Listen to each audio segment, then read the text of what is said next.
One of the most exciting tactics in chess is known as the windmill.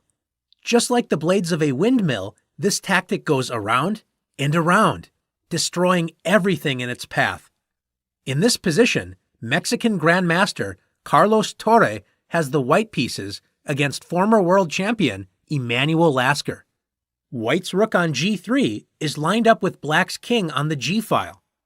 White would love to open up this rook and attack the g7 pawn with bishop to f6, but notice that black's queen pins the bishop to white's queen on the 5th rank.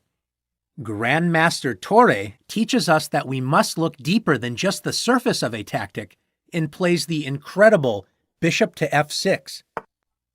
White sacrifices his queen, but knows he will regain it with a winning position using the windmill tactic. After queen takes h5, in rook g7 check, black's king is forced to h8. This is the beginning of the windmill tactic. White could regain the queen with rook to g5, discovering a check on the king, but there is a much stronger move. White played rook takes f7 check. White captures a pawn and discovers the bishop attack against black's king. After king to g8, White's rook returns to g7 with rook g7 check, forcing black's king to move to a discovered attack square with king to h8. As you can see, a windmill tactic can have an endless number of discovered checks. White uses this tactic to gain as much material as possible after rook takes b7 check. Black is forced to play king g8, and the windmill returns with rook g7 check.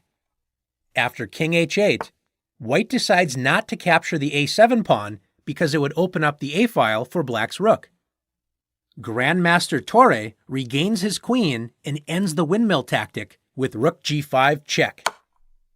And after king h7, rook takes h5, black does get to fork White's rook and bishop with king g6.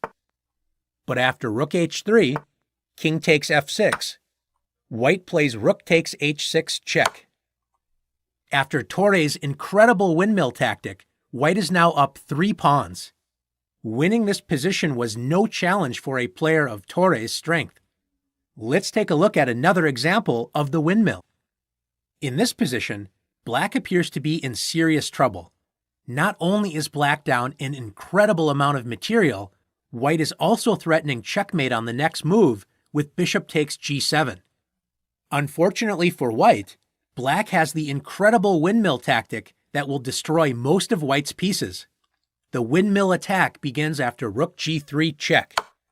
The discovered check forces White's king to h2. And after rook g2 check, king h1, black gains another pawn with rook takes g4 check.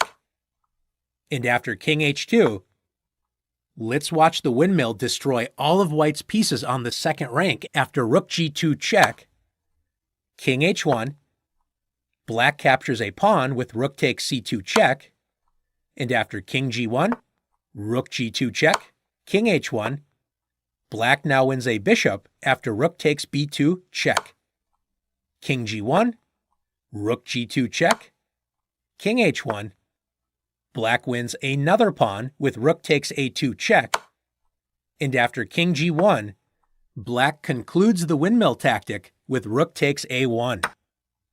Black went from what looked like a hopeless position to a completely winning position. Let's take a look at one more example together. In this position, White is currently down a rook, but White's dark-squared bishop and rook on g1 put great pressure on the g7 pawn, directly in front of black's king. Black's queen on h6 does defend that square, so White wants to remove the queen as a defender of g7 and plays the incredible queen h3.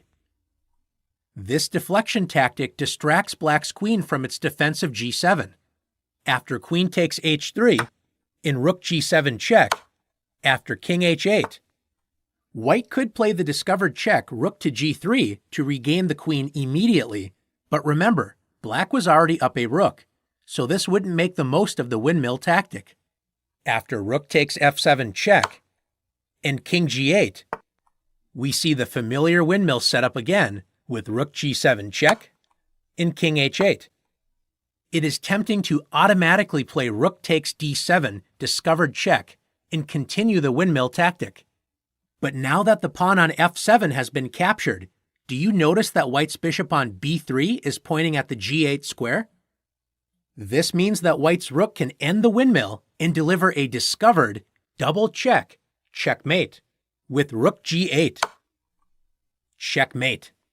White's two bishops and rook work together to deliver a beautiful checkmate to end the game.